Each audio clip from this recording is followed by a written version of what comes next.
Hello everyone, this is CMDR Trium. We're back once again for the final installment today.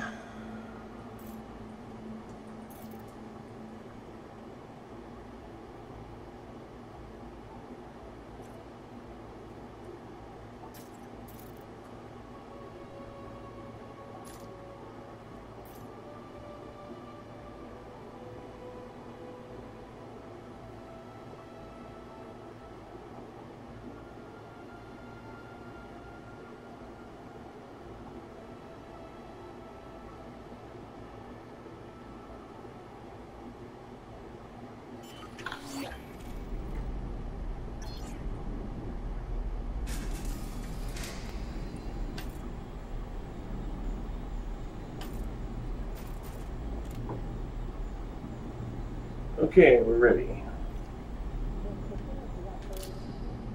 Make sure our course is set. Course locked. We're headed to the Deneb El-Gedi system.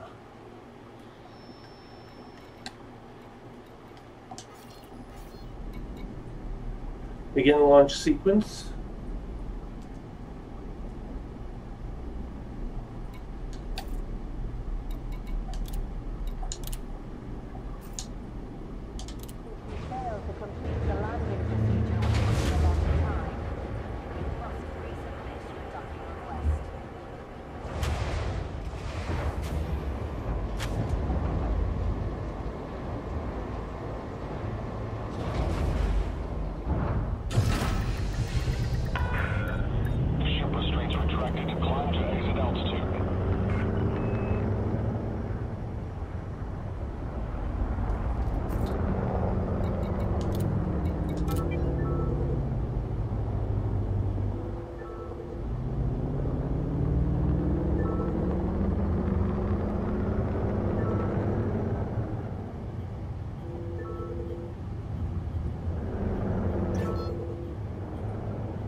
To Shedder sector.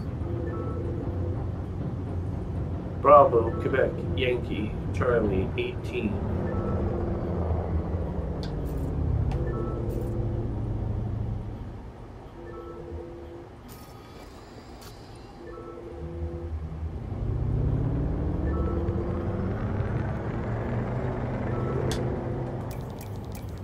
Cannot comply.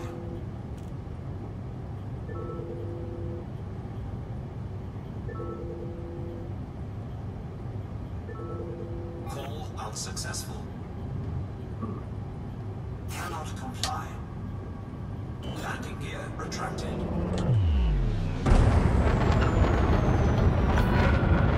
Frameshift drive charging. Flight control signing off.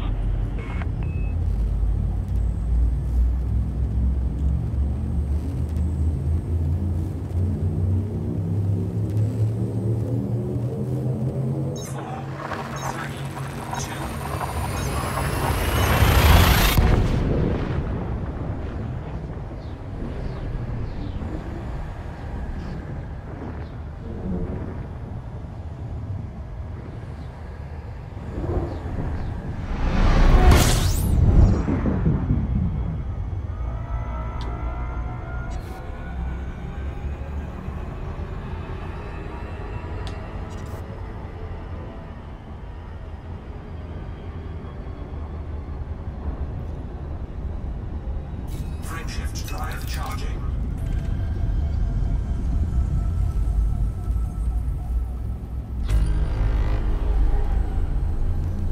Iguana. 4, 3, 2.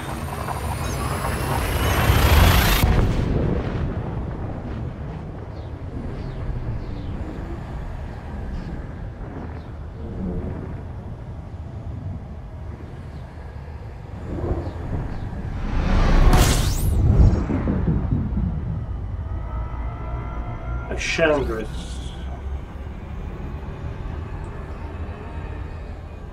A human opponent has appeared.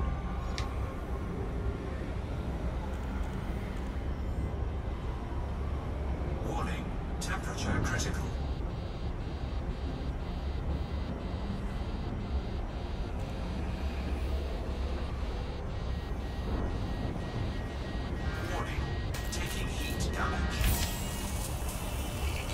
Heat sink ejection system online.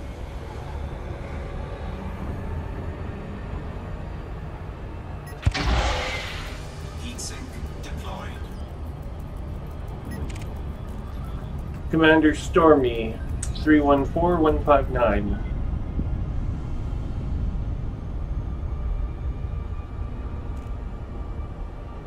Giving pursuit.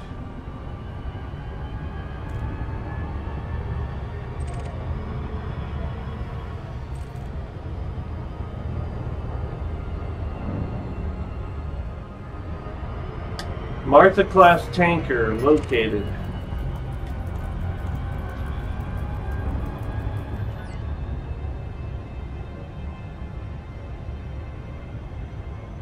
We'll check out this vessel. It's a mega ship.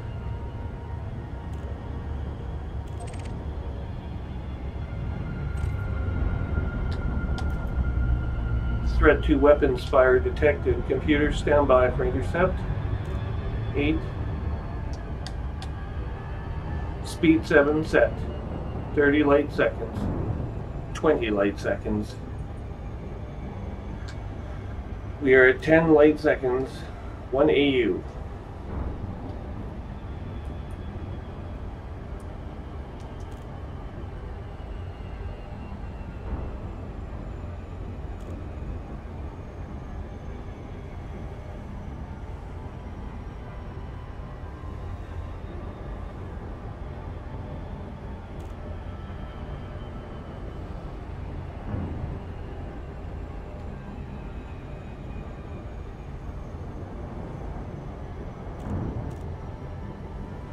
.1 light seconds. 15,000 kilometers, 10,000 kilometers, and closing. Going sublight.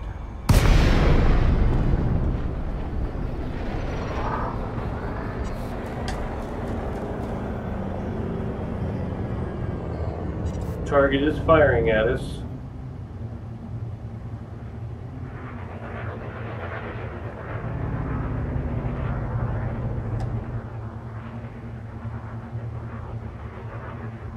It is a Sidewinder.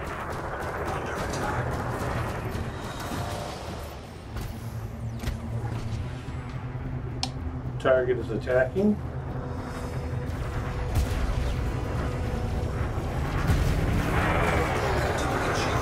Shields are inoperative.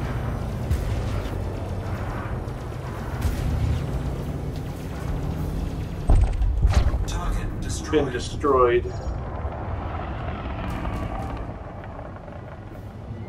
Hostile.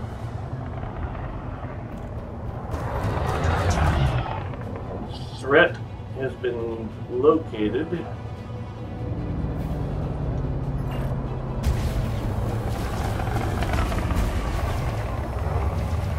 He's in a Viper. Target shields offline. The shields are down.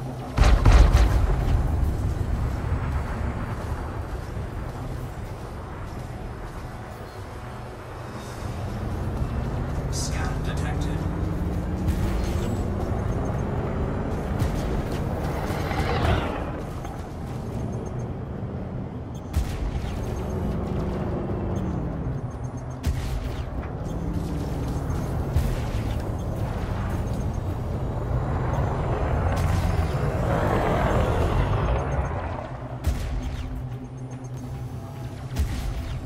At 32%, 12%, 8%, 3%.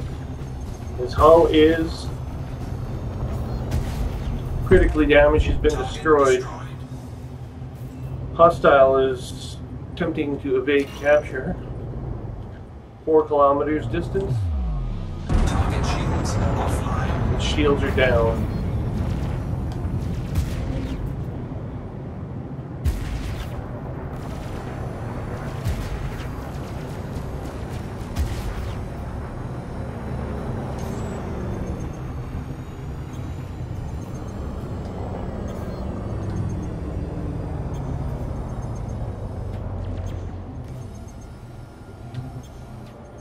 He's at 3 kilometers. 4 kilometers.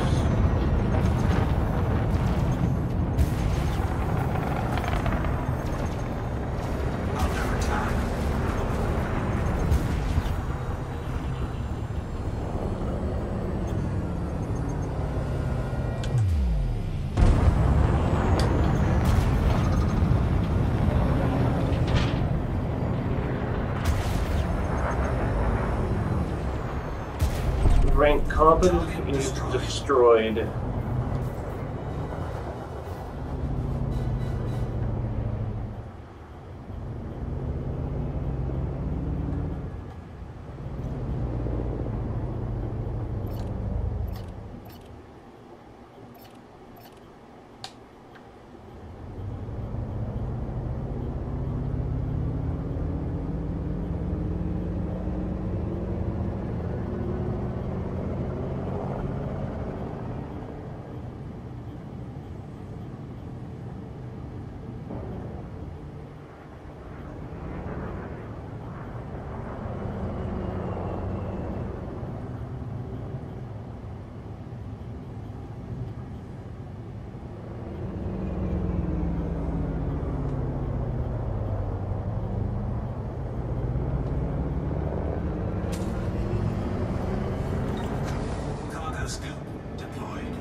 Scan detected.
Antenna scoop retracted.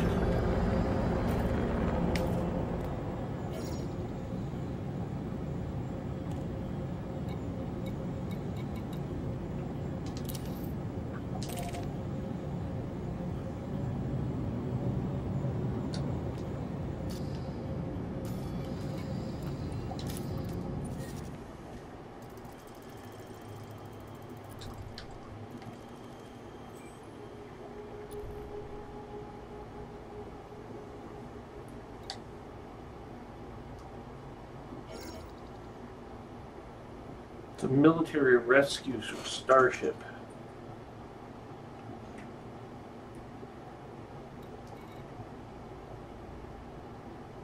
It carries no slaves, no nerve agents, no combat stabilizers, no narcotics, no bootleg liquor, no battle weapons of any kind.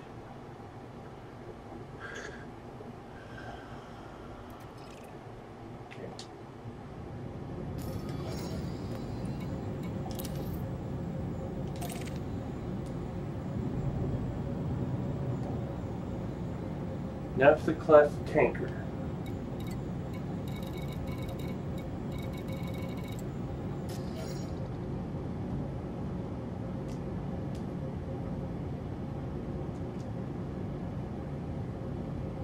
Frameshift drive charging. Engaging FTL drive. 3, 2, 1. Local jump configuration engaged.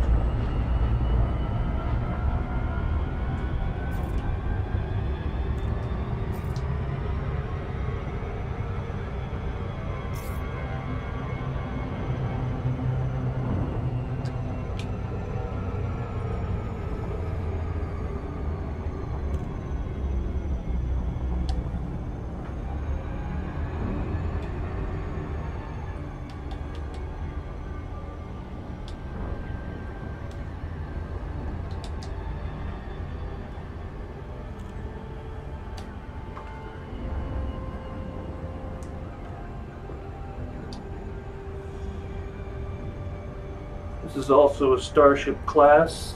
It does not carry any fighters, however. There is a starport nearby. This is a refueling tanker. Site of Young Enterprise.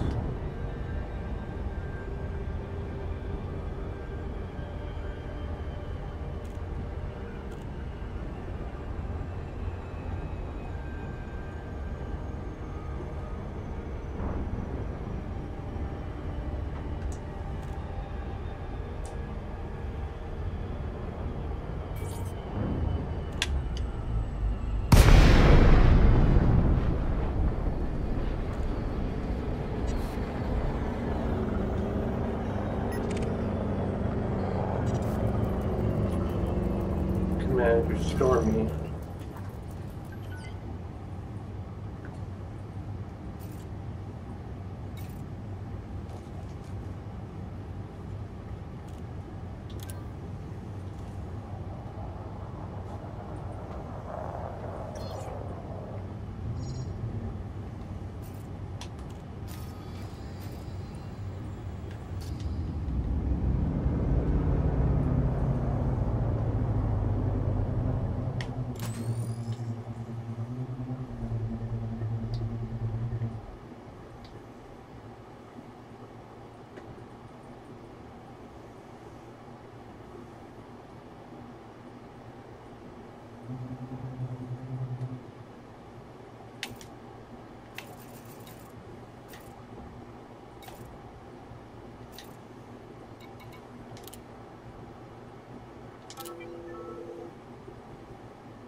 Flight assist off.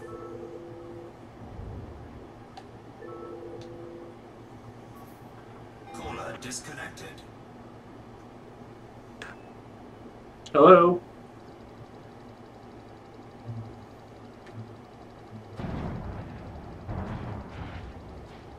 You don't have a mic, I'm guessing.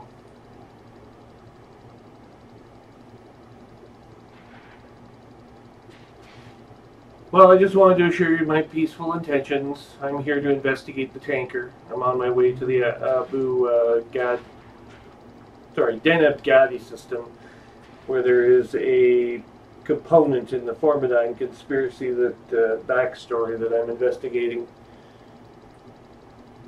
Seems the Thargoids have had some conflict there with it, so I wanted to go and examine the megaship that was found there.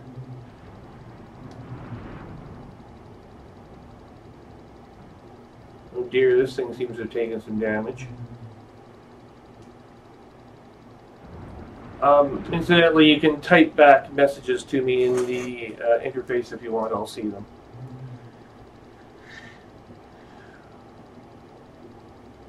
And the Thargoids have been here too, I can tell.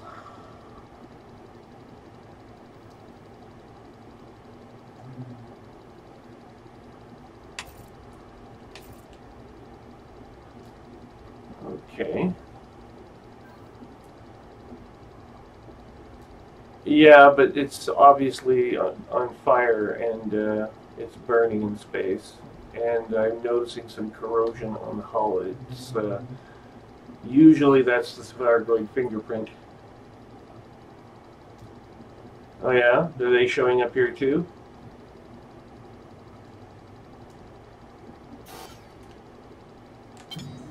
Flight assist on.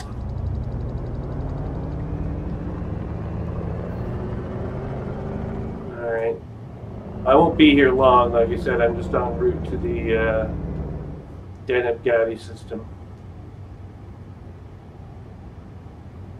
Deneb Al Gadi, that's what it was. Yeah, there's definitely corrosion here in the hull. This green crap here, you can get a probe that will actually scrape it off the hull, and you can use it to,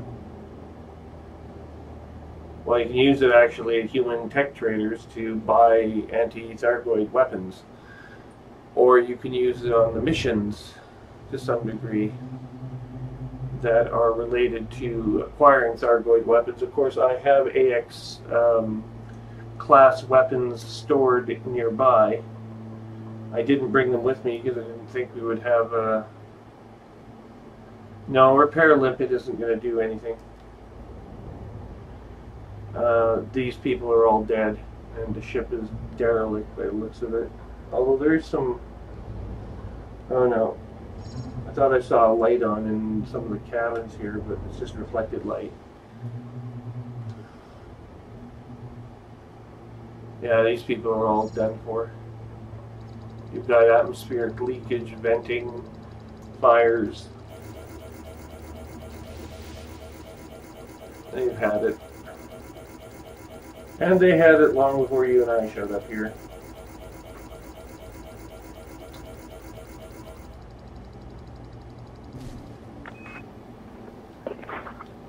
Oh, crap. Can you hear me now? Yep. Alright. I just got my mic plugged in. Oh, cool. Yeah, I can hear you fine. I use a VR headset, so I don't like using the keyboard because I can't see where the keyboard is exactly initially. So it's like it ends up running away from me. Oh, same thing here. Just for some reason the mic wasn't plugged in right. I had to fix it. Oh, okay. Well, what the heck is going on here? So there's a fire here, and I can stick my nose in the fire. And nothing happened. What do you use to scrape off the green stuff? There's a sampling limpet. What the hell's the name of it now? It's a trying to think. It basically just says in the description somewhere that it scrapes biomatter off of hulls. So you can use it to like get biomatter from. Oh, it's a decontamination limpet. That's what it was. That's what I've got. But what do you target? I've tried to target this and nothing, like, it doesn't, I can't target it. You don't, I thought you said you had a repair limpet. Repair limpet won't do anything. No, I meant a decontamination limpet because I use them for when the Thargoids hit me with their missiles. Okay. Maybe it can only be used on commander class vessels, or maybe, because I mean there's green crap all over the place here. I don't know how you aim it. I've never used one. The only AX weapons that I've used successfully are the energy damping neutralizer, so their energy weapons don't affect me. And like when they try to shut down my ship, it doesn't work. Yeah, see, I've only hunted scouts, and they don't have those energy weapons, and so they shoot the missiles to get the green goop on you, and you need the decontamination limpet to clean yourself off. Yeah, that's believable. And then you should find that you have biomatter or contaminated crap that you can sell, perhaps. I've never found that I can sell. I usually when I hunt the scouts, I collect parts of them when they blow up. Bits of them come off, and you can collect that. Oh, okay. Well, whatever. So you get that, and then you can sell. You can trade that at tech traders for more impressive weapons. Like there's types of weapons you can get now apparently that don't even require, like you can't buy them at any station. You have to get the tech trader to give them to you, and they take like a serious grinding effort. Like you need 30 blueprints of someone's, you know, shot cannon, and you need you know, 150 barnacles and God knows what else. Like I haven't really paid that close attention. The only weapon I've really taken any interest in is the Guardian Shard Cannon. But even that, it still takes, you know, 30 Guardian blueprint limpets, which means you have to basically do this like little dance around the whole base to get like one blueprint. And it means you have to like get 6 of those triangular things to talk to the obelisk, and then the obelisk has to say the right thing back, and you have to wave your hands around and do the hokey pokey correctly, and then the reactor comes online and spills out like a blueprint. And at any time, if it gets screwed up, well, then you have to start over. So anyway, I just decided to hell with this idea, and I'm just going to wait until the shard cannon's available for sale at one of the stations before I take it. Plus, I'm not having. Go ahead. I've been hunting scouts because they give you more experience points than hunting bounties, and working my way towards elite. So it's faster than just going bounty hunting. How close are you to elite? I'm at 10% deadly right now. Oh, you got a ways to go. So yeah, I got another 90% to go. That's a combat rank, eh? So you're working on your combat elite first? Oh no, I've already got my trading and my exploring elite. Okay, you're ahead of me then. So why did you go with an Alliance Chieftain as your ship? It's really good maneuverable. The scouts just flit all over the place, and you really got to be able to move and turn really quick. My turrets, I've engineered the turrets so they're hyper accurate, and they don't miss that often. So I can just basically fly my ship into a bunch of them and zap, zap, zap, dice and slice and wazoo. There you go. Oh, yeah. I usually jump into as many as I can find. If I can find 6 or 7 at a time, it's pretty good. Yeah. Well, I could buy an Anaconda right now. That was my original goal with this. I was gonna go, okay, I've got 4, but instead I decided to expand my fleet, and I ended up with like 5 ships at the peak. I had a Dolphin, I had, I had a Dolphin, I sold it. I now have just the Asp Explorer, the Diamondback Explorer, worth a combined total of over 40 million credits engineered out the wazoo, both of them. And then there's the Python that you saw, and this is my main battleship. And there's the Type 9 freighter, which is a respectable fighter craft in its own right. Carries 2 fighters. I can use a human and an AI with them, so I can launch 2 fighters. And yeah, and then I've got 600 shield points on the Type 9 and 1,200 armor with the reinforced hull. So yeah, I've done a little bit of everything, so I've been through most of the ships. Really? Okay. Yeah, you're well ahead. So you've been playing this like since the beginning, or? I've been going somewhere around getting close to 2,000 hours. Holy crap. Yeah, you're definitely ahead of where I am. But I mean, it's for me, it's been like a really tough thing to avoid getting the Anaconda. A lot of Anaconda players just said, look, you don't want to just have an Anaconda, because the base Anaconda is a floating like death trap. You're just going to get killed, and someone's going to come along, and without any, if you don't outfit it properly, which takes like an extra 100 million credits, you're just asking for trouble. And that was before the new justice system came in, though, so I don't know if it's still a problem now. But I mean, pirates and whatnot can still come and take your Anaconda away from you. But if I sold the Python and the freighter today, like right now, I could go get an Anaconda, no problem. Their combined value is 300 million credits. And according to Inara, I have a total net asset worth of 500 million credits, which I never thought I'd live to see. But anyway, here I am, 2 years into the game. Yeah, I've always just sort of like had fun playing and didn't pay much attention to my net assets. I just sort of went along and collected ships as I went. Well, it's meaningless. How much you're worth is really meaningless, except that it dictates like what you can afford, right? Like if I sold 2 ships in my fleet, I can go get the Anaconda. But then, what am I supposed to use to trade with? I've got 500 cargo space with my trading vessel, with my Type 9 freighter, right?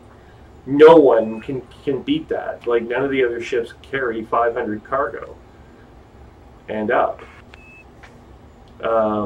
You know, even fully outfitted with fighter bays and whatnot, I still have room for plenty of cargo.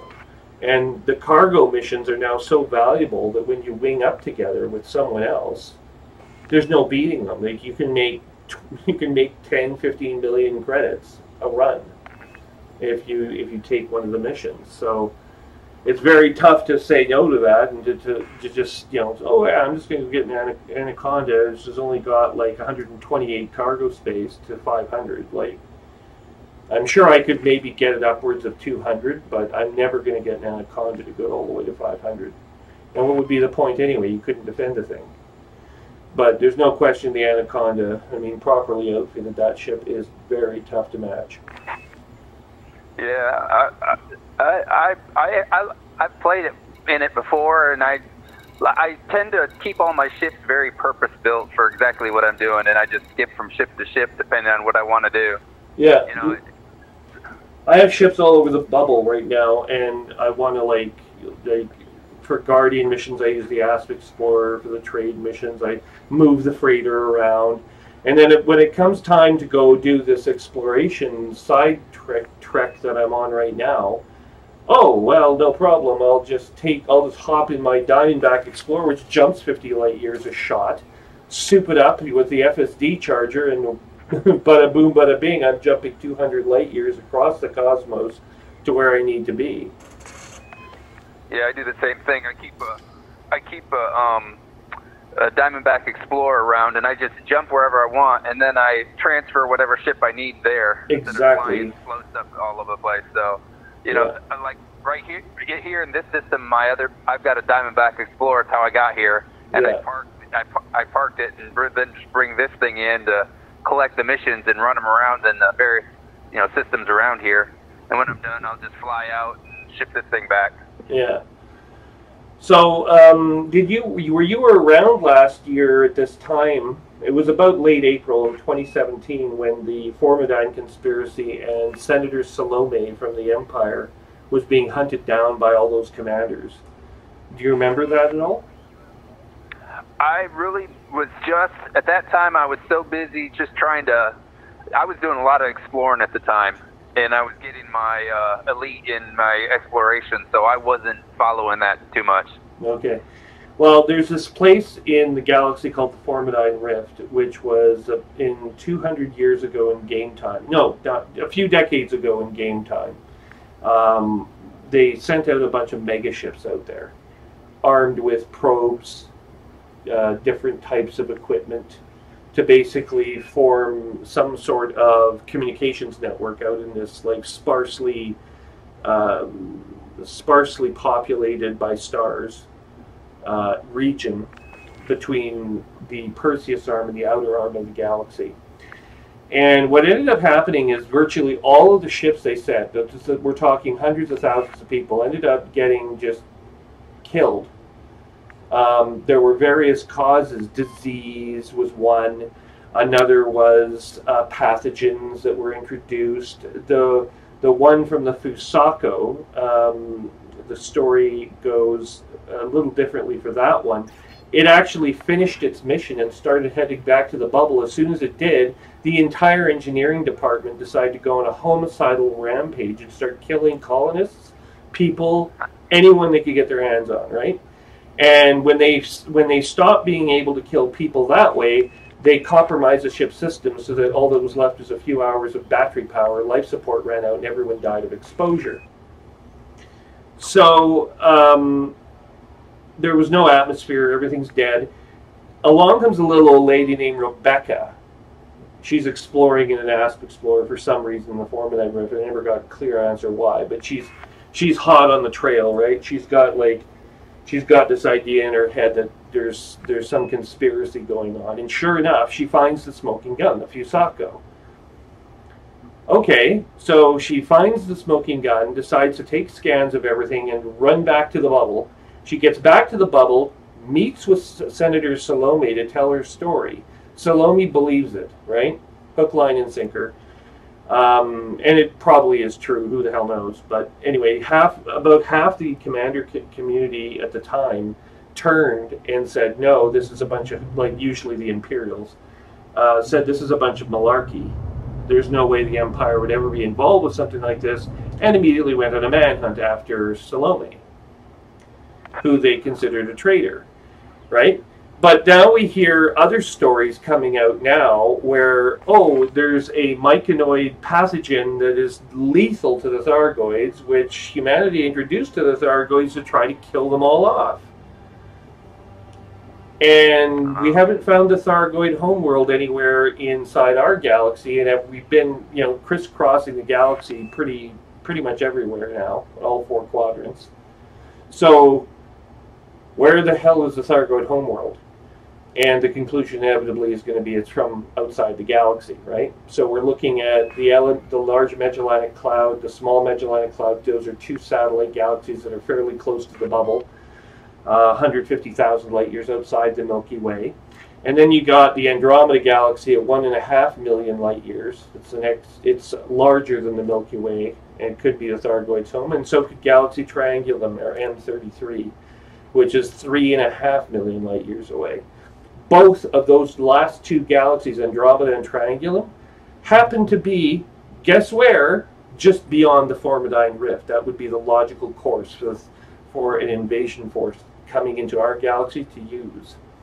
So the theory now is that the Formidine Rift conspiracy was actually an early warning system, that somehow the powers that govern the galaxy now were actually aware that the Thargoids were from outside the galaxy, going back to the early Thargoid War of 200 years ago, game time. And they started this thing with the Thargoids when they introduced that myconoid genocide, but they wanted to have some warning this time when they came back. But they don't really have a plan to defeat them. Can't use their capital ships, not without the AX weapons being installed on virtually every craft. The ones near Earth and Mars, and the ones near Cubeo and Achenar are probably on the Empire side. Are probably all equipped, but not the majority of the fleet. And they can't pull back all of their ships all at once from wherever they are in the galaxy just to go be refitted with newer anti-Thargoid weapons. So we're in a hell of a mess right now. And now, of course, as of last update, along comes Antal saying we're all doomed and we're all going to die because the Thargoids are going to come and kill every last human being off. So this is the backstory I'm investigating anyway. Well, we've been pretty good at killing them. I've taken out a few hundred already, so. Yeah, but they can. Everyone does that. But then of course the barnacles and the Thargoid bases. What are those? Are they just interesting signposts on the way to something else, or are they in fact base ships that are going to come to life, launch themselves off the planet's surface, and present themselves as Thargoid capital ships that will actually function as bases of operations against humans, and that's when the real death march of humanity begins. I don't know. There's probably some surprises coming, because when you drop in on some of these ships when you're fighting the Thargoids, the supply ships, their communications with you talk about carrying or picking up something in space and something going on weird in their ship. It's almost really like, it's almost like the movie Aliens. Like they picked up something and something's alive and about to pop out on them because they're like all creeped out, and they've got something in their hold, they don't know what it is, and it's so there's some story going on there as well. It's all coming. This is the writers. I don't know. The writers of the game have put this drama in the background, right? I wasn't paying close attention last year either, and I thought, it's just one of those things that they're just trying to drive up, pre-summer support because users tend to fall off and go and do things outdoors in the summer, or something like that. And now I'm not so sure. Now I'm thinking, maybe there's something more to this. And I'm also further along in the game where, like, I myself will have an anaconda in the next 2 or 3 weeks, for sure. So when that happens, then the only other place for me to go up is in the Empire ranks, or I can continue in the Federation ranking system and get a Corvette. I'm almost elite now in. I'm in the final stages of getting my elite certification in Explorer. I could do that any day now, probably. And I'm I just cleared trade rank Tycoon, so I'm almost there. Yeah, I'm hoping probably in the next week or two I'll make elite in combat. So. Yeah, I'm only level expert, but I'm still rank lieutenant. But I can take a mission to be Esquire in the Empire, and Lieutenant Commander isn't far off. A couple more gaming sessions, I'll have Lieutenant Commander squared away. And then Corvette becomes available with Admiral, right? That's only 2 ranks after that, so I don't know how long that'll take, but I'm sure I'll find... What's that? So far I've got Rear Admiral in Federation, and I'm up to Duke in Empire. Yeah, you're definitely ahead of me. Duke gives you access to the cutter, doesn't it? Yeah, yeah. Yeah, so you can get all the ships now from Shinar Tredezra. Yeah, I've been through them all. So. Yeah, I haven't done that yet. I will when I get there, but I don't know. I waited for my VR helmet, so I took like a half year off. I'm probably a half year behind you. I started playing initially when the game came out in 2014, and then I got distracted. Something in my life, I was being treated for a disease that had no cure at the time, but in 2014 it was cured, and so suddenly this disease that I had that I thought was going to end up like being the last stages of my life ended up being completely wiped out. I had hepatitis. It's gone. That's great. Yeah, it's not usually how the story ends, right? You usually get a disease that, with a 15-year timeline on it, at year 15, you're usually, okay, there's nothing left of my organs. I'm going to probably kick the bucket soon. And it was starting to look really, really dire. But, no, along comes the miracle cure, and things are working again. So, you know, I'm running, I gained a fair bit of weight during my treatment, so I'm losing that now. And I want to spend the summer outdoors and actually running around and doing the athletics I used to be so keen on. I used to be a triathlete, and I want to do that again, and maybe not this year, but the next year. I was never good at being a triathlete. I never liked the swimming part. I did marathons, but you couldn't get me to swim that far. It's only 1,500 meters. It's not that far. It only takes 20 minutes. Like, I'm out of the water in 18. And I'm in my 40s. So you sound like you're way younger than me. So No, I'm almost in my 50s now. Oh, you're kidding. You're an old timer like me. Okay. Yeah. I feel so old. Like, no, I don't look 40. I look like honestly, people tell me I look like I'm still in my early 30s. I don't know how or why that happened. It certainly isn't because I've been looking after myself, you know, God knows, but like, no one guesses me at, you know, approaching 50 at all, ever.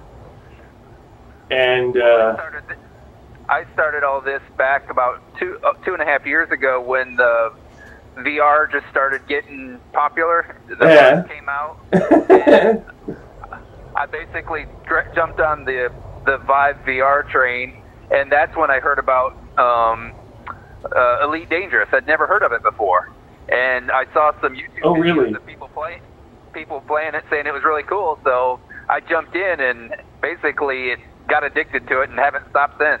No, I know. I've been playing it all winter, but I mean, like, I'm from Winnipeg, Manitoba, originally, the place on Earth where winter never really stops. That's not true, actually, but it just seems to drag on and on. Like, as you get through April, like, there's still snow on the ground. Why me?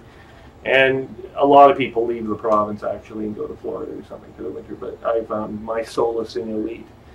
Then I moved to Ottawa, and now I'm here. Oh, see, you've got the cold keeping you inside. I've got the exact opposite. I'm in Florida, and I have the heat keeping me inside in the air conditioning.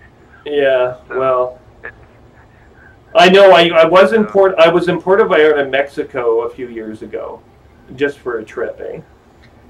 Never been to Mexico. Never left. You know, didn't go abroad anywhere in the world. And I went to Mexico, and then I found out that, Jesus, it's hot. I can't really run on the beach. And I was running on the beach, and when I got back to the resort, after my beach run that lasted like almost a full hour, I was red as a lobster. Like, I'm blonde-haired, like, green-eyed. I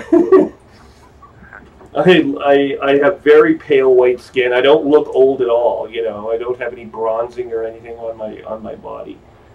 And yeah, this is like, it was pretty terrible. Actually, it was a really bad idea to do that. But, you know, like I said, being blissfully ignorant, living in Winnipeg for as long as I did.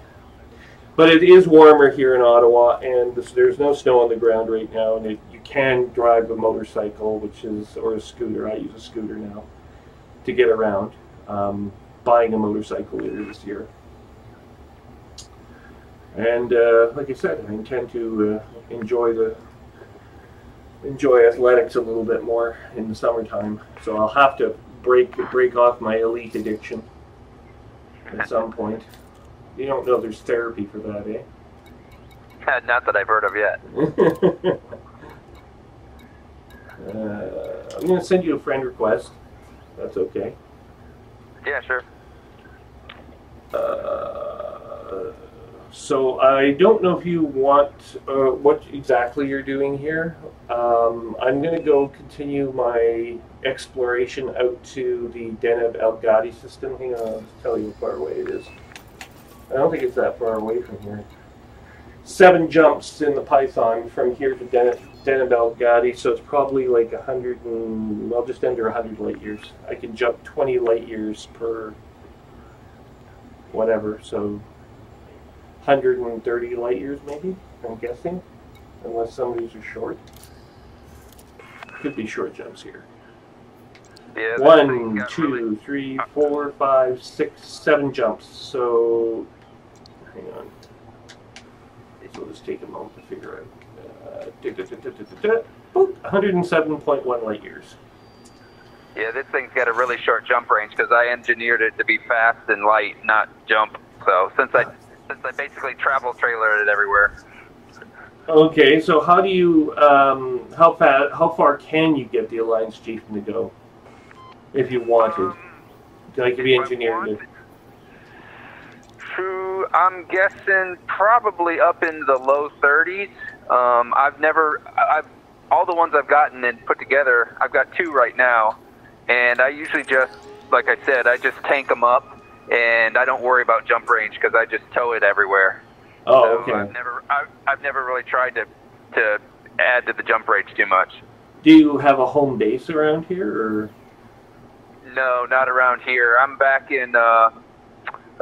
Shoot, I can't even pronounce the system. It's a bunch of vowels, but it's back in the middle of the bubble. So okay. I usually keep all my ships parked in one area, and then, like I said, as I've got a Diamondback Explorer with a 62 light year jump range, then I just use that to basically jump to wherever I want and then pull in whatever ship I need.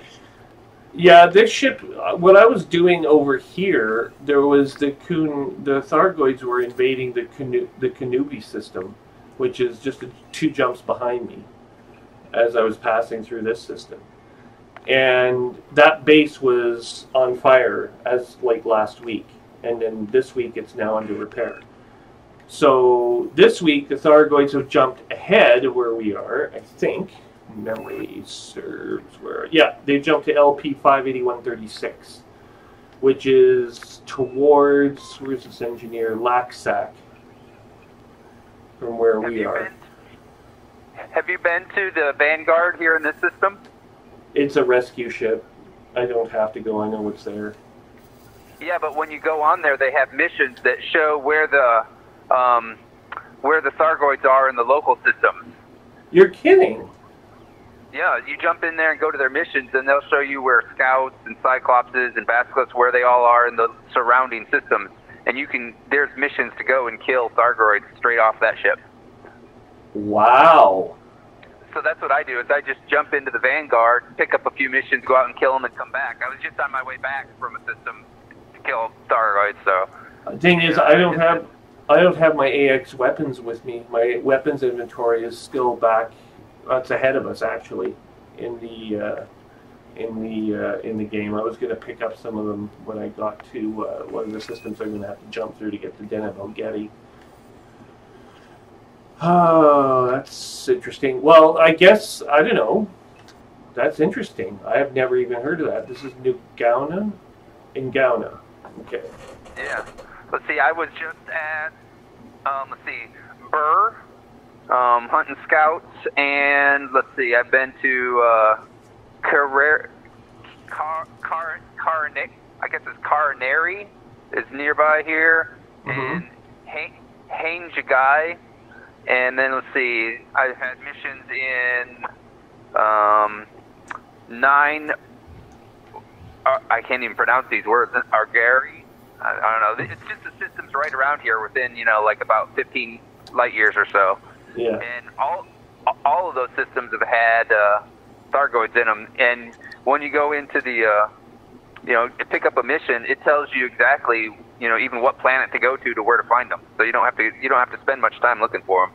Okay, the planets I can see here are worlds like Claris, Esuvit, Pirawas, Spock's 253. I've been there before. Yeah, Carinari, there it is. It's only slightly off my projected path to Deneb El-Gadi. Yep. But, I was just out there picking off scouts out there, so... But like I said, is if you pick up a mission, it tells you exactly what planet to go to find them. This is on the Vanguard in this system, eh? I'm going to go have a look at that while I'm here. So you're in Florida, so it must be late there. What do you do for a living? Do you mind me asking? Oh, I'm a machinist. Holy crap, America's like so. I've got so many friends that are machinists on my list. Like I'm literally online with machinists from South Dakota, machinists from Colorado or Oregon, and now a machinist from California, from Florida. I beg your pardon. Oh yeah. See, I use this as part of my job and my hobby. It's mixed together because I made my own like chair to fly in, and you know everything for. Oh, I know. People go nuts with this game. It's absolutely crazy. I mean, I don't use a HODAS. I use the standard Xbox controller just because it's what I'm used to. It's what I know really well. I'm very comfortable with it. But you know, again, VR. I would much rather actually have the controls of my arms in the game, you know, with my hands, because with the Oculus Rift, they give you these two little controllers. They have joysticks on both of them, and I could get used to that too, but they didn't make the sensors work with this game for some reason. So I'd like to see that. A lot of players have been writing lately about. Today in particular, I mean, just all over YouTube and whatnot, starting with an Obsidian Ant who about 4 o'clock Eastern decided to publish an article concerning atmospheric planets. And then there was a whole slew of other articles from other players about atmospheric planets. You know who Obsidian Ant is, of course. Yes, I've been following him. Yeah. Now, I fly with a dual joystick. I took a HODAS and got rid of the throttle part and added a second joystick, a left-handed joystick. So, okay. And then I ended up using I actually used a mouse and it's like a little left-handed number keypad as well, so that I can use. I have like keys at my left hand that's just right behind the joystick. But, and then I have so it's pretty much I can hit just about everything. Yeah, they have these controls on the arm of your chair. Like if you look down right in front of you, you'll see like I've got a little handprint here on one side, and I've got some keys on the other side, and it's kind of like a HODAS control. If I just had the Oculus sensors, I could manipulate these things in the game environment directly, and it would be really cool. You're using a Vive, right? So you have those paddles or whatever, those sticks that they give you. Same general idea, though. Yeah, but I don't use those because they don't work in the game. No, I know. Like they should make them both versions work in the game. Okay, I'm at the Vanguard right now. All right. I'm just gonna land my ship. It'll only take a moment, I'm sure.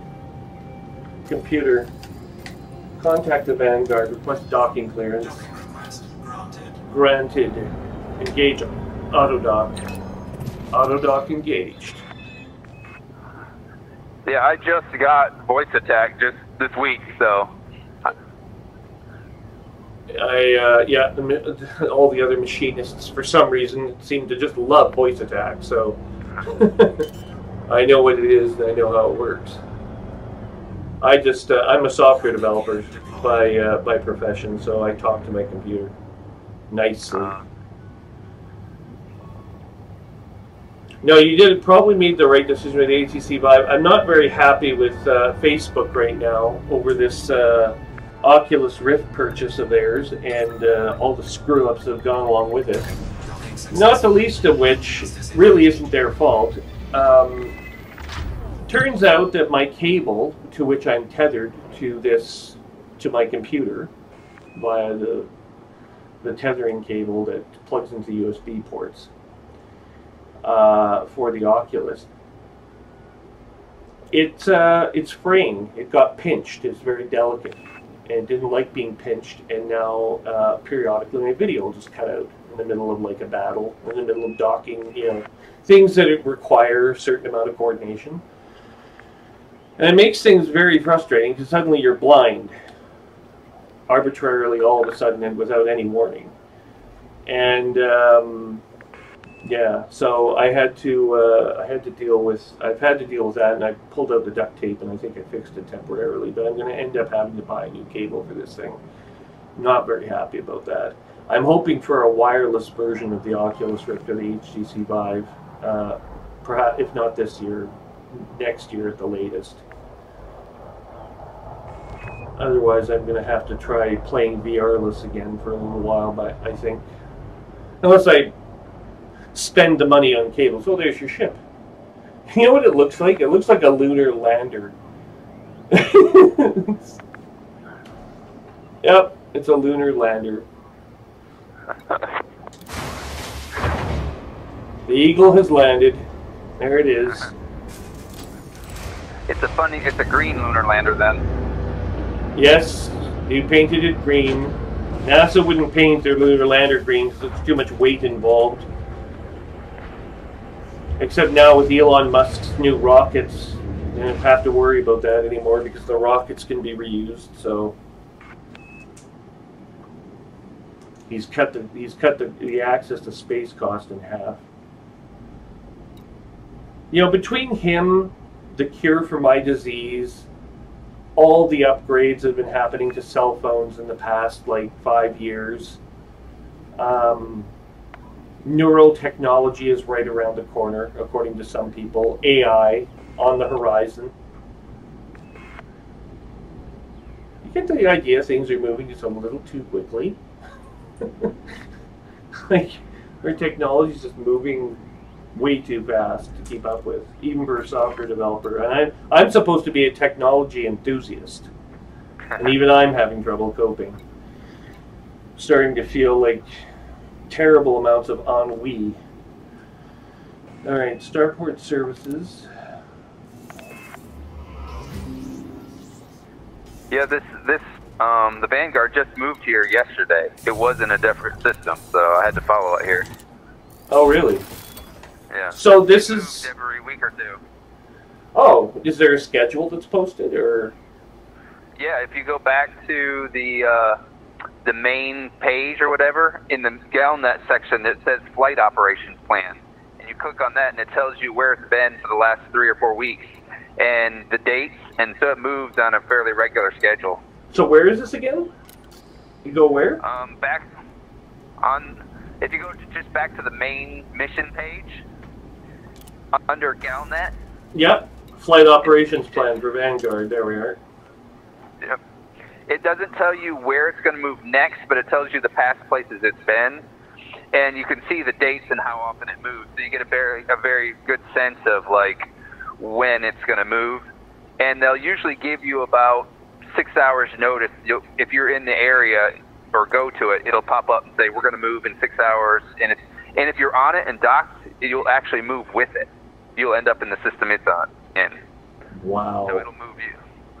I don't know if you've heard this, but there's a new ship design coming up that'll be able to take larger amounts of craft, of commander vessels, and project them wherever they need to be projected. Its jump range is also said to be something that is out of this world. It's called a fleet carrier. It's a triangular-shaped vessel. It's been sketched out in the promos, like it's at the sketching stage for 3D modeling, and then late inclusion in the game later on this year. Its jump range, get this, 150 light years per jump. Oh, wow. How many ships can it hold? 20 at least. Okay, that's good, because I've been hoping for something like that, because like I said, as I keep all my ships parked in one place, if I had something that could move them all at once, that'd be great. Well, technically the Farragut has a bay that can accommodate a Corvette-sized vessel. Like, if you're very careful, you can guide a Corvette inside the hull of a Farragut. The only reason I know this is because I've been on board of a Corvette while I was navigating in a shipyard, in a dry dock. And the frame of the Farragut is large enough to accommodate it, but there's room for nothing else, of course, if you take a Corvette. But they need bigger ships, and they have to be able to, if they're going to be serious about winning the war, if there is going to be a war with the Thargoids, one that we're going to win, we have to locate their homeworld. There's no other choice. If we can't find their homeworld, it's only a matter of time before they hit Earth. And once Earth falls, I mean, it's not the end of humanity, but it's a pretty telling blow. Have you looked at the missions yet? I'm seeing 3 different missions for Thargoids right now. I see 2 for Scouts and 1 for a Cyclops. Well, there's a I see a Thargoid scout threat, 600,000 credits, electrochemical arrays, 3 influence plus in the Quares SETI system, 13.66 light years away. There is no controlling faction aboard this vessel. Oh no, I've got the same mission, but I've got a different payout because I'm at a different level than you. But yeah. I had the same system and everything. And then I've got another one down in the Claris Future faction, and it's for Thargoid Scouts in the NN3365 system. Okay, there's a Thargoid Basilisk threat worth 5 million credits as a shared mission. Basilisk, I can't take it though because I am not friendly with this vessel. Oh yeah, I see that. Yeah, I'm not either. Like I said, they just moved here yesterday, and the system they move into, it's the local factions, and I haven't, I've just barely started working up my affiliation with them yet. So they don't drag the factions with them. The factions are just local factions that happen to be in the area. Right.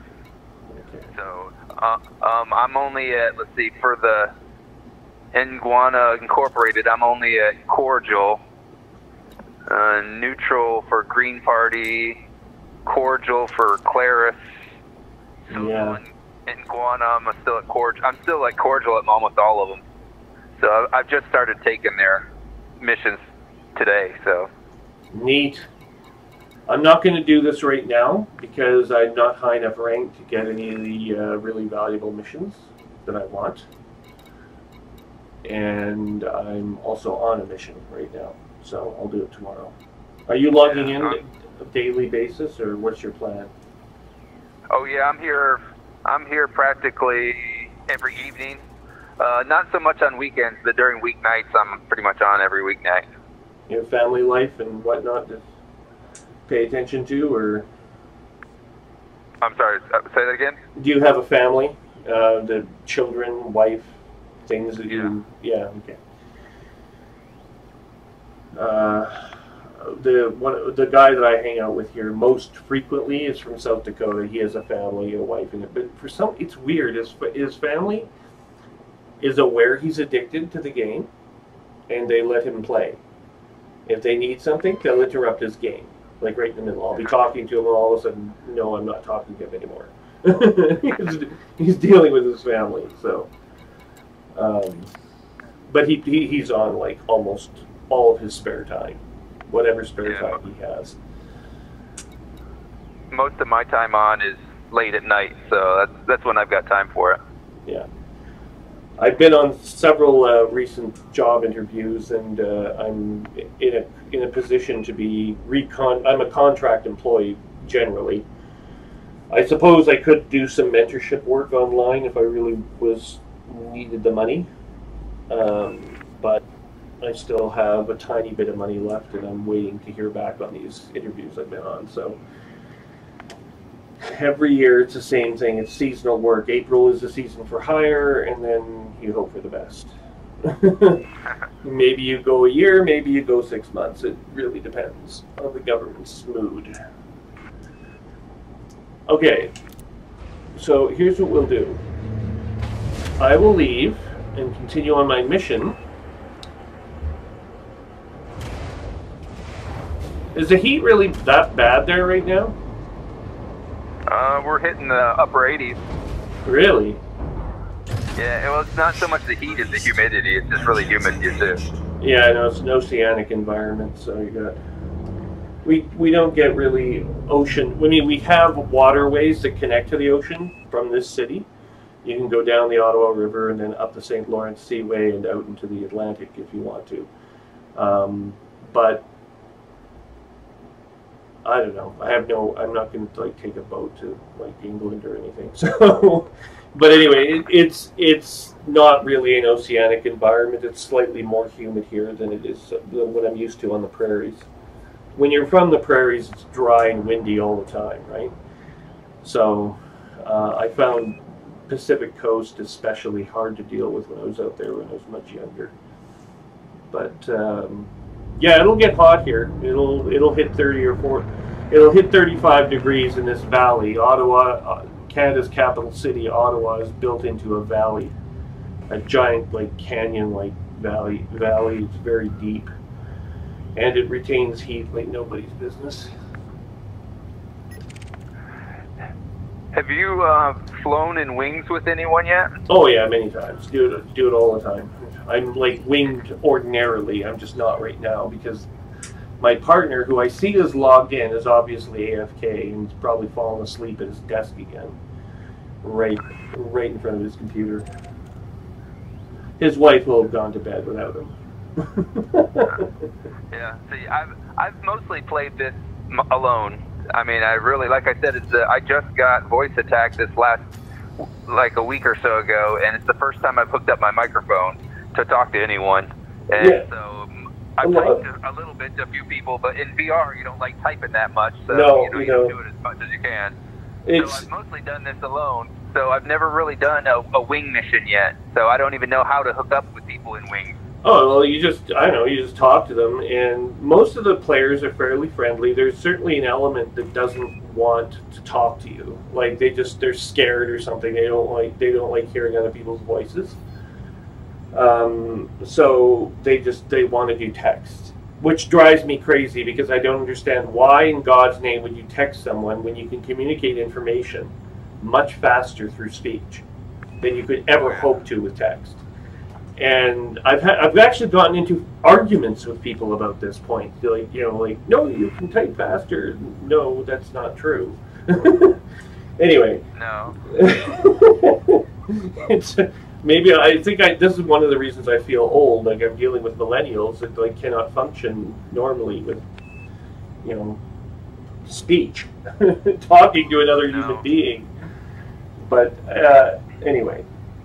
Yeah, I usually talk to people, and they're usually pretty friendly, and it hasn't been a problem finding people to do the wing missions with. In fact, that's where you get a lot of the money from. You get money very quickly that way. I've pretty much got all mine on my own. Like I said, I've never been in a wing mission, and most of the time, the worst part is a lot of times I've run into people that just kill you. I'm like, oh, man, That happened. Sorry, go ahead. Just for no reason whatsoever. I'm like, you show up and they just decide to kill you. And I'm like, wait a minute. They didn't talk to you. They just start shooting. And I'm like, wait a minute. That's not cool. Are you aware that there is a version of Elite, and I think they're using the same servers as us, where they don't understand you because they'll receive your text messages to them in English, but they're actually Russian. There's a Cyrillic version of this game. I've seen it. Oh, okay. I don't know. So everything's in Russian, or Slovakian or something. Like it's not the same alphabet as ours, right? And you're looking at it, they clearly localized it for Russian use, and it's very popular in Russia, apparently, this game. And I found myself for a couple nights in a row during one of the community gold missions several weeks ago, where I was attacked repeatedly by Russian groups. They would hang out at the central star, they'd wait for someone to jump in, and then they'd come, there'd be four of them, and they'd come and they'd deal you. And the way I lost them is I learned to circumnavigate the star and run, play the merry-go-round around the sun, and then take off at a 90-degree angle perpendicular to the plane of the solar system, so that they would never, there's nothing out there, there's no planets or anything, right? So they just eventually give up and turn around and wait for the next victim. And then I would come back, loop around and come back, and I'd be at the starbase. And if they weren't camped there, I usually could make it in. But a few times that strategy obviously failed, and I would be killed. And of course, yeah, it's a piss off because you lose I was losing 9 million credits a shot on my Python. I kept trying to upgrade it, make it tougher, make it better, and eventually I was able to hold my own long enough. I can now hang in battle with 3 or 4, serious contenders long enough to like actually run away. My top end speed is about 450 in this thing. So I got a fast, well-armed ship that could actually deal with Russians that are camping the star and waiting for you to be a victim. I'm not a victim anymore.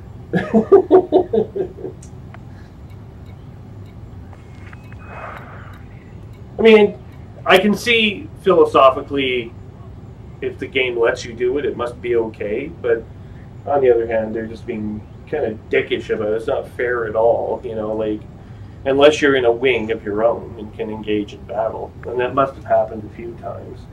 In fact, some players in Anacondas would turn around and try to turn the tables on them, right? If they didn't have an Anaconda themselves, they could be vulnerable. So you would have one player in an Anaconda would appear at the star, they'd attack, not realizing who this was, and the Anaconda, or they did, the Anaconda would be forced to run away, got rearmed, repowered, turn around, go back, and like try to hunt them.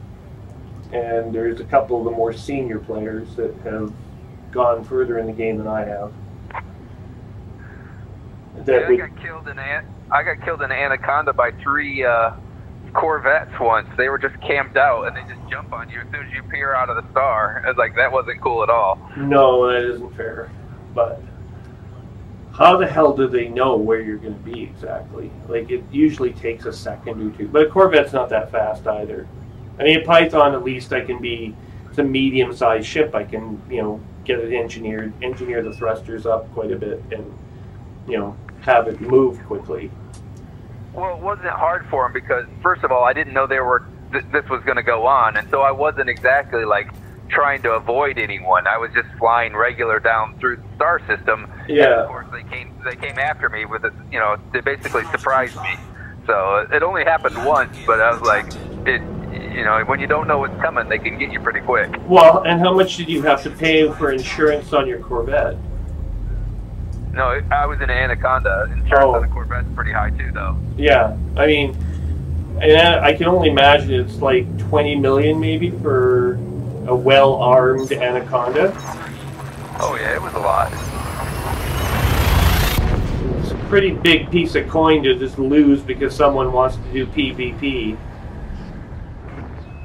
Yeah, and so now, at least with the new system, I mean, I don't know how much it's really going to affect people like that if they've got... Well, there's definitely a marked aversion. They definitely don't want to be tagged for God knows how long for murdering another human player. Because the only way out of that, there's only 2 ways out of that situation. You have to wait the full amount of time, your notoriety goes up, right? So you're a notoriety 2, which takes 2 full weeks to lose, I think, if memory is correct on that. And the only other way out of it is you die. You have to lose one of your ships and be killed. Yeah. Well, I mean, I guess now they're trying to stick to more anarchy systems, so that doesn't happen to them. They can kill anyone in an anarchy system. Yeah, because everyone's marked lawless in an anarchy system. So. Oh, I found a debris field.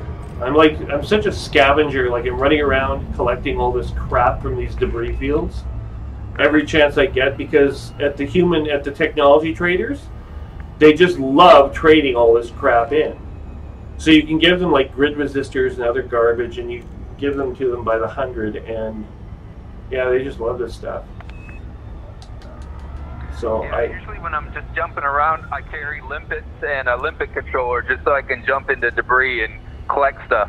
Yeah, you need to have that ability now, because I used to ignore a lot of these debris fields, and now it's like, no, they're pretty vital actually, because you're constantly trying to engineer something and tweak something to like be optimally configured.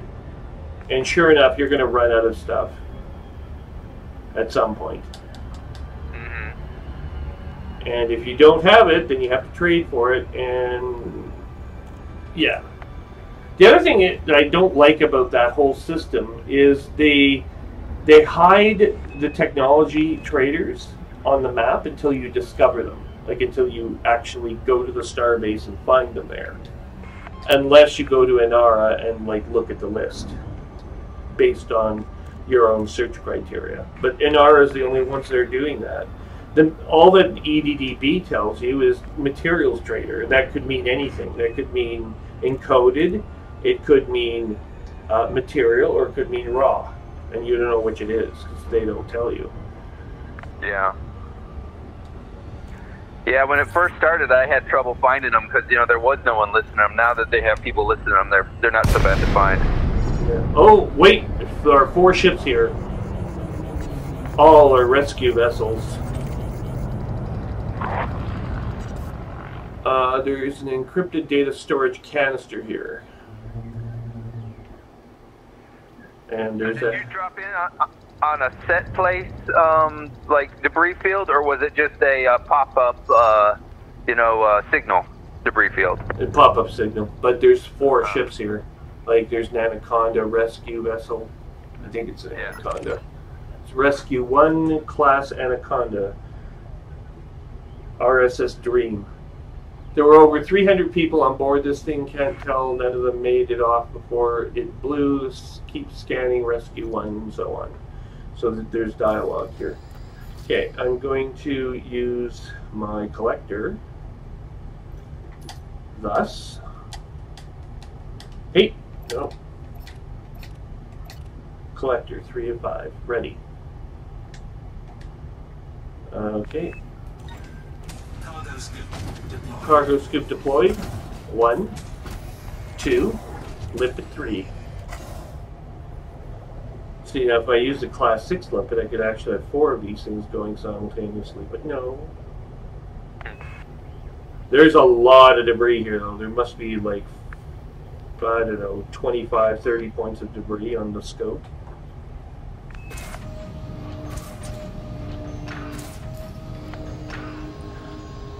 These are all cargo canisters so far. Food cartridges, wreckage components, hydrogen fuel. That's important. Yeah. I spent a lot of time a couple weeks ago farming, high-grade emissions, looking for grade 4 materials and stuff, getting ready for engineering things. So I did that for a long time, a couple weeks ago. Yeah, I can't seem to get enough of this stuff though. Like I've got like 4 ships that have needed upgrading in various different ways. Because whenever I tried to upgrade them all the way, I didn't have enough of something to finish the job off properly. Oh, encrypted data storage is coming up stolen. I might piss off this Anaconda, and I really don't want to do that. And right now I'm configured only, I have a passenger cabin, so I'm only, yeah, because I was rescuing people off those damaged stations, so I have a passenger cabin right now. I'm at half cargo capacity because I've got a capacity, a 32 capacity passenger cabin on board. Yeah, I've only got 4 cargo because I'm just configured to shoot Thargoids right now. Yeah. All I can do is pick up materials because even my cargo is already full with decontamination limpets. So those little scouts, they like screw you over in terms of like putting corrosive material on your hull, or? They shoot missiles at you that have that drop that corrosive material on you. Oh no! And really, right now, there's almost no way to avoid the missile. If they happen to be behind you, you can keep boosting fast enough, you can outrun them. But other than that, you're basically going to get hit, and then you've got corrosive material on you, and you better have a way to clean it off. It'll eat away your ship. Normally, my point defense weapons array looks after missiles. It's fairly good, so you're saying that point defense assembly will not work against these guys? No, it doesn't. And a second one. a second point defensive array wouldn't help. No, they for some reason they've just programmed it so those don't help against the Thargoid missiles. How about an ACM? Nope. Apparently none of that stuff works. I've tried shooting them down. You can target the missile as it's incoming, but you can't hit it fast enough before it gets to you. Wonderful. So you just have to have these decontamination limpets, or else. Well, you can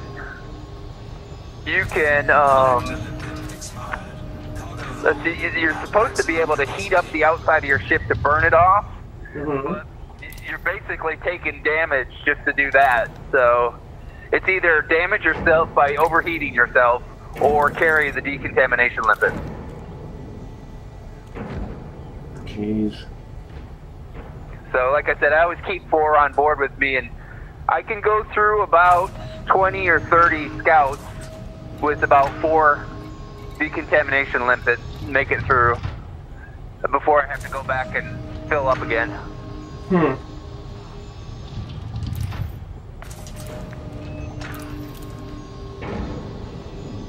They keep trying to go after these encrypted data storage units. Well, I've decided I've had enough of that. We're going to just get the heck out of here.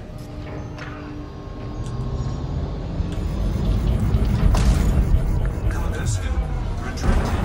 Collector limpet expired.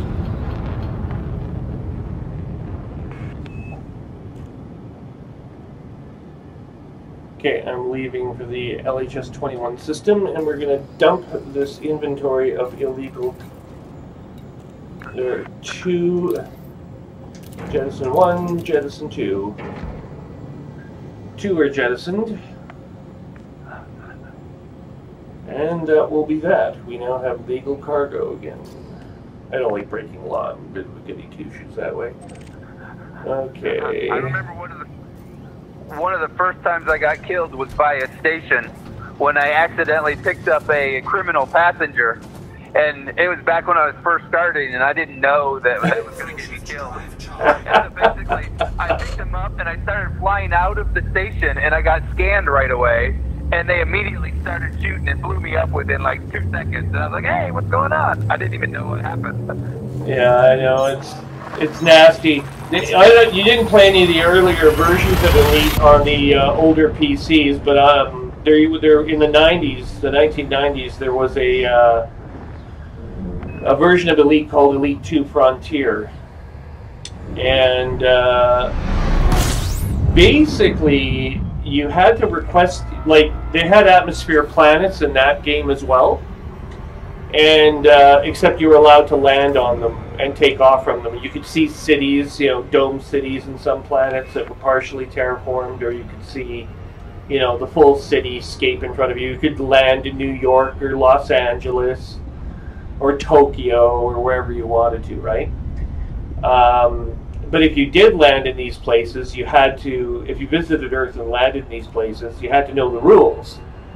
Well, little did I know that, you have to request clearance from the tower, or the very considerable number of turrets they have spread throughout the whole city that surrounds you will start shooting at you and blast you right out of the sky with absolutely no consideration for you, the residents below, living below you, or anything else. So your ship comes down as flaming wreckage in someone's barbecue. Yeah, and those turrets are fast and accurate too, aren't they? They were hyper accurate. Yeah, it was very hard to survive in that game, but it was very much what I'm hoping we get to see now that they're starting. I'm told as early as next update 3.1 will start introducing support for atmospheres on planets that you can still land on, even though the planet has an atmosphere. So you might not be able to land on Earth, but you'll be able to land on Mars, as it would be a world like Mars is today, not like Mars is in 3000 AD, where it's fully terraformed and there are cities of their own on the surface of Mars. In fact, Mars in this game is the actual administrative capital of the Federation, not Earth.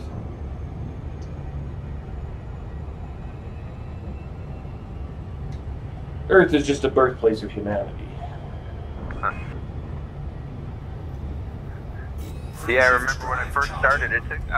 I was like, went looking for it, and then I was like, wait a minute. You mean I can't even go there because I have to get a permit? Oh yeah, you have to be wealthy or influential or powerful to actually be allowed to visit Earth. Well, think about it. There's like 3 trillion human beings galaxy-wide. The biosphere only supports 10 billion at a time, so there are going to be people, lots of them, who are never going to see Earth and never be allowed there. It's a place for the rich, the wealthy. It's kind of like Hawaii, I think. I mean, basically, no one in Hawaii. You realize that by household income, Hawaii's #2 in the United States? Really? I didn't know that. Yeah, my friend from South Dakota made me aware of this little fact when we were talking about economics and Trump and whatnot. I was like, Jesus Christ.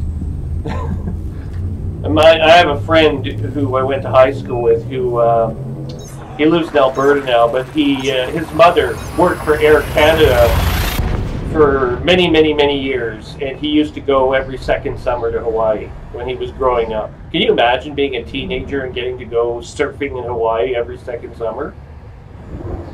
Must have been nice. It was really nice. He was also a shameless womanizer.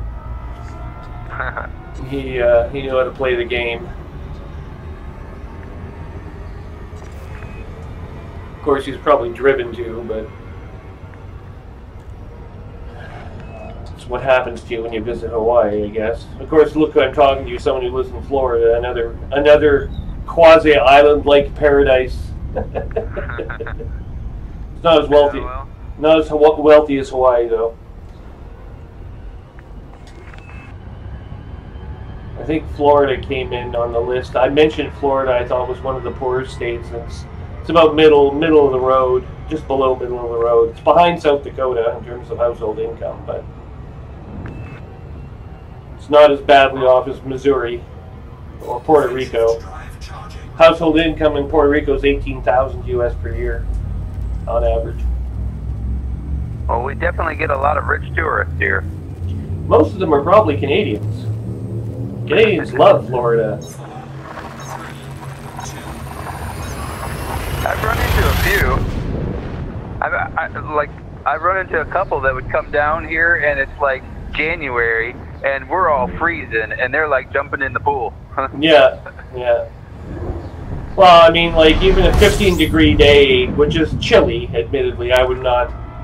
I guess, you know, like if I was going to do a swim workout at 15 degrees water, I could probably do it because you do work up a bit of body temperature if you're swimming hard in a pool. But anything to sub 15, no, I'm not really interested in getting in the water. It's just too damn cold.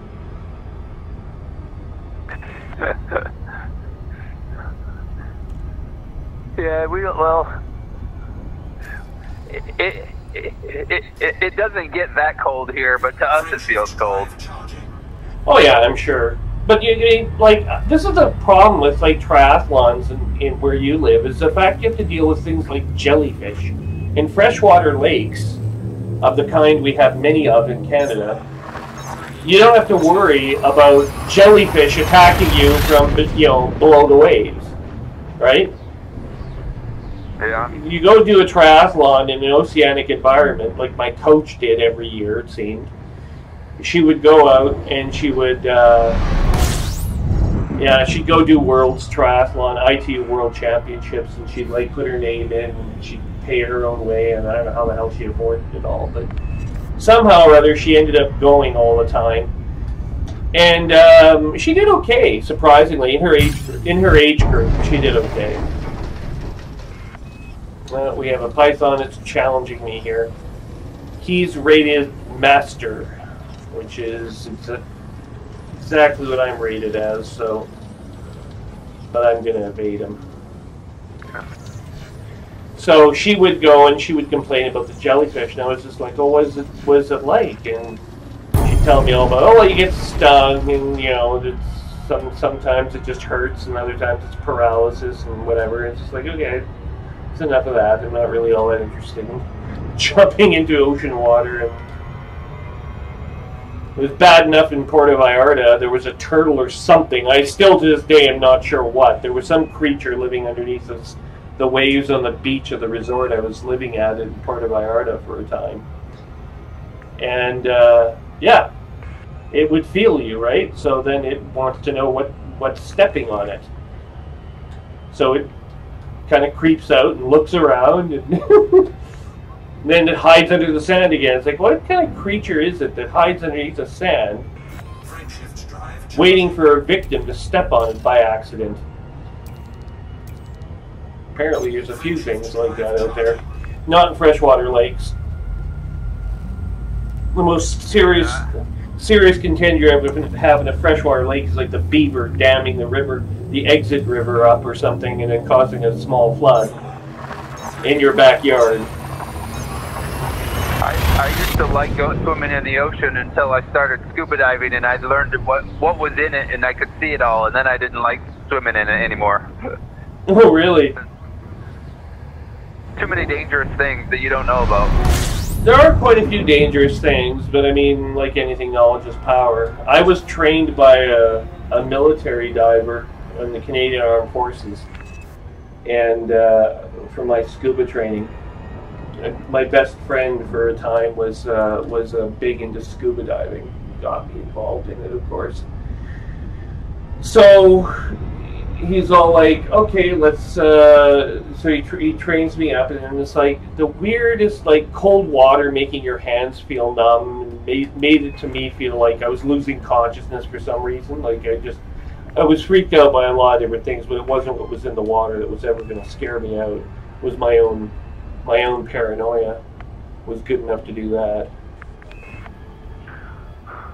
Well, I'd done some night diving, and I kept running into jellyfish at night, and they're really bad when you can't see them.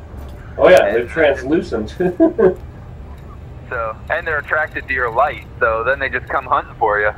Oh, wonderful. So I decided that was enough of that.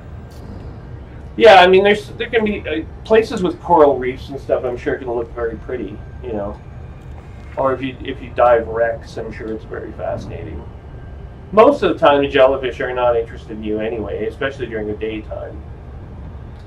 They like to.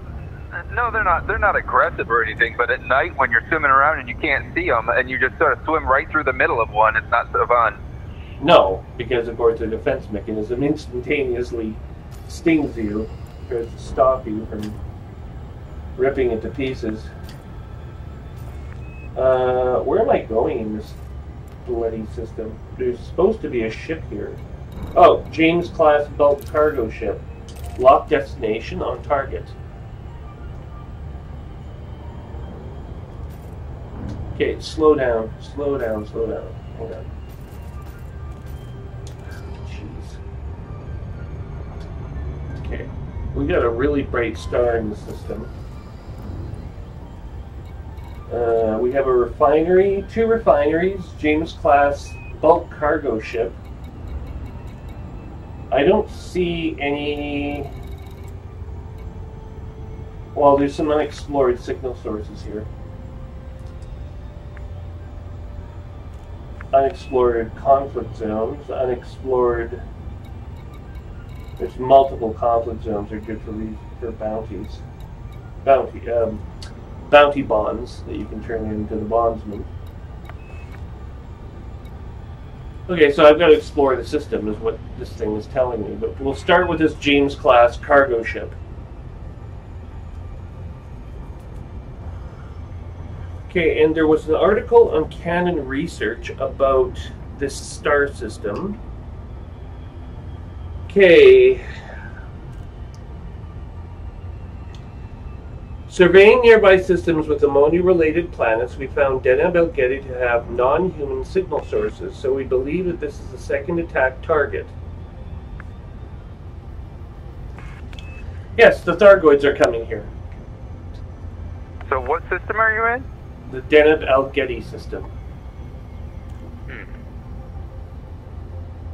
And that is spelt Algedi is spelled A-L-G-E-D-I. Holy smokers!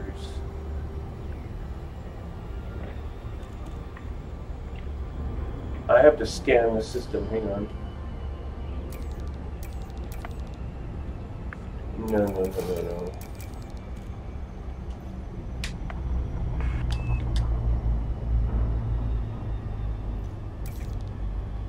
No.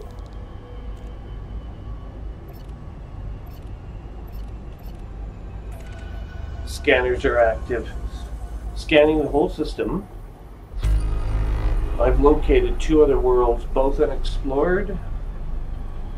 Both are distant. Okay. First things first. Let's take this planet.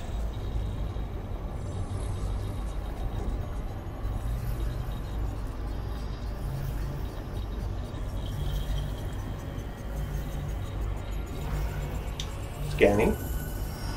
Deneb El Gedi Alpha Bravo Charlie. So it's planet A, moon B, submoon C. How do you spell the beginning of that again? Hang on. Non-human signal source threat 4, stand by.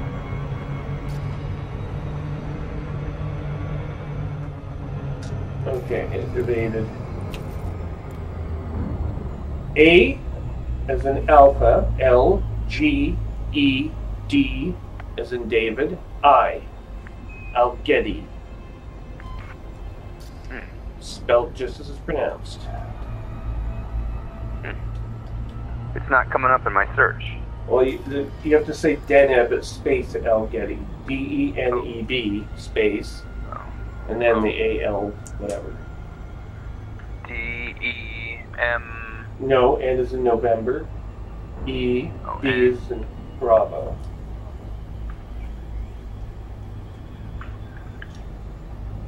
Deneb space Algedi. Scanning unidentified signal source. Another non-human signal source, threat 4. This will be likely Basilisk. It is almost in range.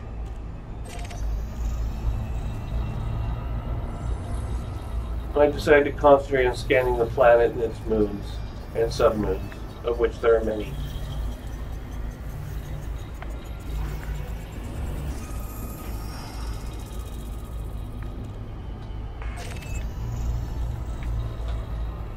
So the moons themselves have moons, like little asteroids circling them.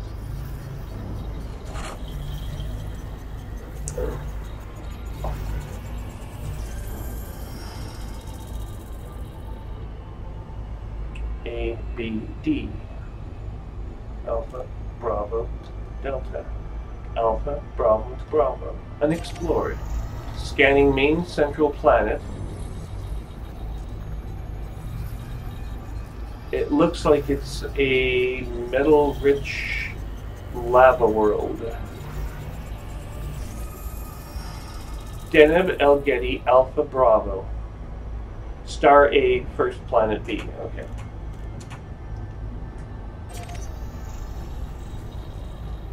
There are multiple stars in this system.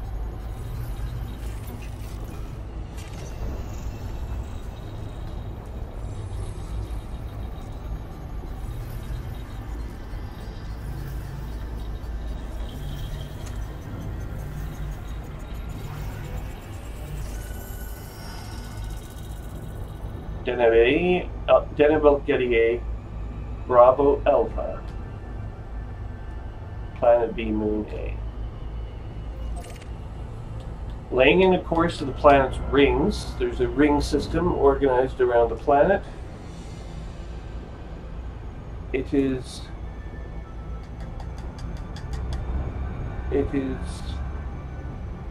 below the rings.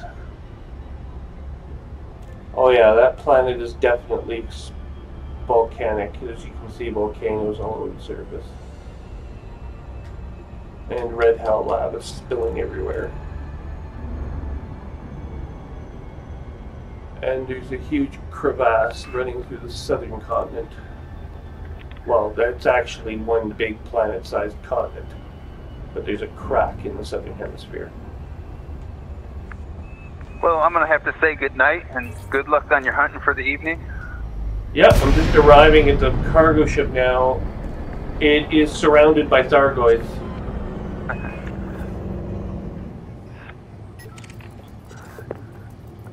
Sorry, there's an emergency aid unit here.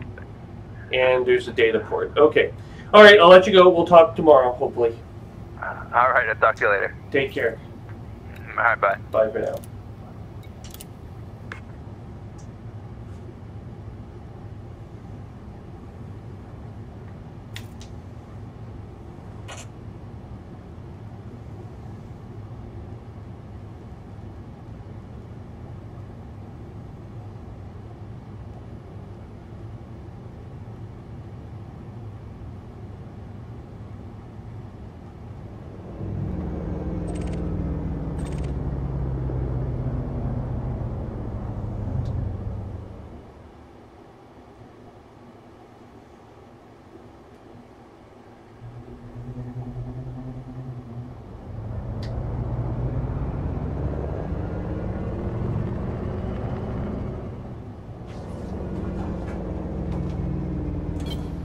Flight assist off.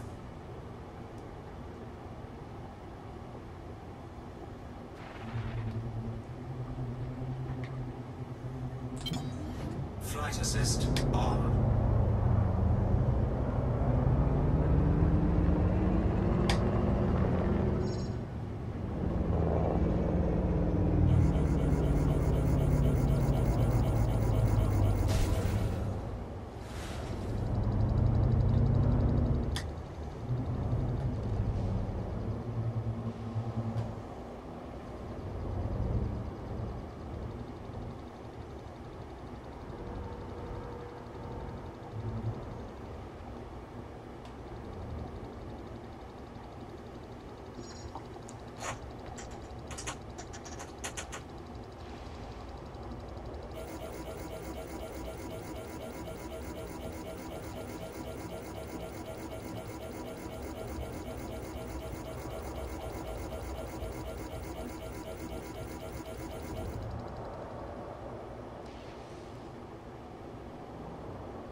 There's a pipe here.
It looks as if there's frost accumulation on some of the cargo containers, as if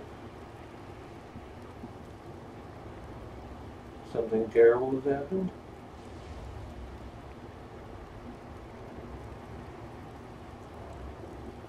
Something's growing over there.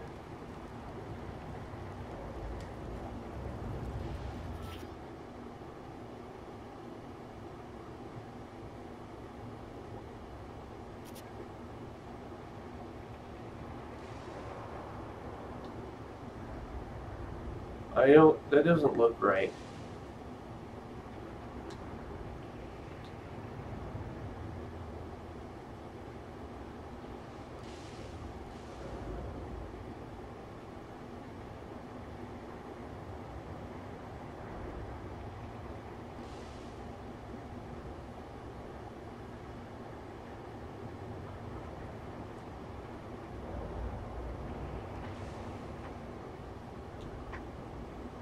Not right at all.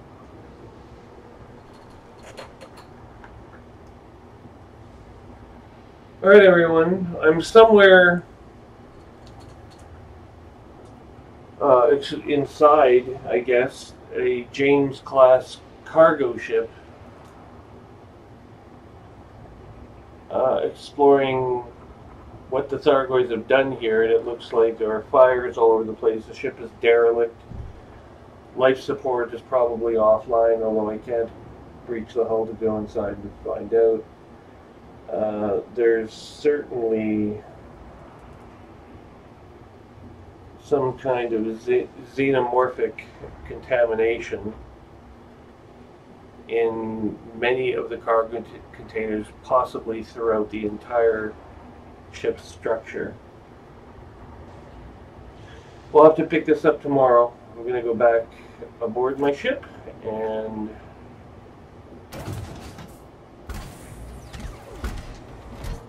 we're going to sign off for now. This is Commander Trium at 50626 Zulu aboard James class bulk cargo ship Sierra Oscar Delta 7164. We are in the Deneb El-Gedi system aboard this megaship, looking for answers to questions related to the Thargoid invasion, and those will partially be answered through our continued exploration of this star system. But that'll have to happen tomorrow. Again, this is Commander Trium signing off for tonight. Thank you for watching and bearing with us through technical difficulties. Visit us online anytime, twitter.com/commander_Trium. See M as in Mike DR_TRIUM as in Mike. You can also visit our blog site where a new article was posted today, http://ross613.wordpress.com/elite. Thanks to those of you who subscribe to our YouTube channel, linked from the Twitter page, pinned tweet. And hopefully the rest of you who've taken an interest in this video flight log of the FNS Quantica will do likewise. Thanks also to Frontier Developments for their continued support and interest in these videos, and hopefully their continued interest in developing this game further. The intrigue continues tomorrow. I'm Commander Trium. Good night, everyone.